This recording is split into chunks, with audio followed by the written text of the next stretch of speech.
Global Social India presents 2000 really useful English phrases. আমি এখন এমন কিছু ইংরেজি বাক্যের কথা আলোচনা করব যেগুলো আক্ষরিক অর্থে একরকম শোনালেও তার মধ্যে গভীর কিছু মানে লুকিয়ে আছে। আমি আগে ইংরেজি বাক্যটি পড়ে শোনাবো, তার ইংরেজি মানে যেটা আসলে হয় সেটা বলবো, তারপরে বাংলায় ওটাকে ভালো করে বোঝাবার চেষ্টা করব।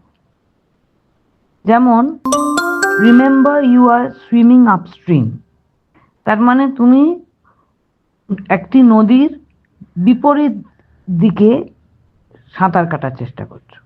কিন্তু এর আসল অর্থ হলো কি, যেটা সাধারণত গতানুগতিকভাবে আমরা করি সেটার উল্টো দিকে তুমি যাচ্ছ বলে তোমার কিছু কঠিন পরিস্থিতির সম্মুখীন হতে পারে। এইটা যেমন, যে নদীটি একদিকে বইছে, তুমি তার উল্টো দিকে যাচ্ছ, এটা কিন্তু আসল কথা নয়। আসল হলো তুমি সাধারণত মানুষ যা করে থাকে তার বিপরীত দিকের কথা ভাবছো বলে তোমার কিছু সময় কঠিন আসতে পারে।